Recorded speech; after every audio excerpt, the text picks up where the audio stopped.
serikali yetu tunathamini sana mchango wa taasisi hizi na tutaendelea kushirikiana na wakandarasi, wahandisi na wakadiriaji majengo wazawa kwanza kabla ya kuangalia maeneo mengine.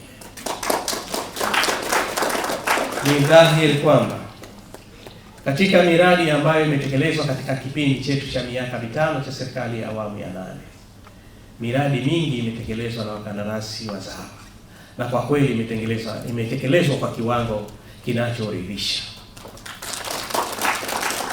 Hii ni ishara ya kwamba uwezo tunao na tunajiamini kufanya kazi kama wazawa, lakini kinachotakiwa ni support ya serikali. Nasi tuwaahidi serikali yetu ya Mapinduzi ya Zanzibar na serikali ya Jamhuri ya Muungano wa Tanzania, tutaendelea kuwaamini wakandarasi wazawa na tutahakikisha kwamba kila kinachowezekana ambacho kinastahili kufanywa na serikali tutafanya hivyo, kuendelea kujenga uwezo na kujiamini zaidi kwa ajili ya kufanya miradi mikubwa ndani ya nchi yetu. Serikali ina mipango mingi ya kimaendeleo inayohitaji ujuzi wa miundombinu mbalimbali, ikiwemo ujenzi wa majengo ya kisasa, barabara, miundombinu ya maji, umeme na mingineyo. Dhamira ya serikali katika kufikia malengo haya ni kuwapa nafasi wakandarasi wazawa ili waweze kutumia elimu na ujuzi walionao katika kutekeleza miradi hii wakishirikiana na serikali.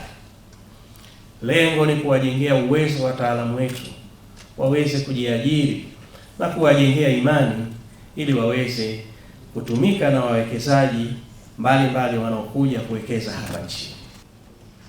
Serikali ya awamu ya 6 ya Jamhuri ya Muungano wa Tanzania inayoongozwa na Dr. Samia Suluhu Hassan, Rais wa Jamhuri ya Muungano wa Tanzania, na serikali ya awamu ya 8 ya Mapinduzi ya Zanzibar inayoongozwa na Dr. Hussein Ali Mwinyi, Rais wa Zanzibar na mwenyekiti wa Baraza la Mapinduzi, zinathamini sana mchango unaotolewa na taasisi zenye fani hizi za ukandarasi kwenye utekelezaji wa miradi mikubwa ya kimkakati na maendeleo kwa faida ya Wazanzibari.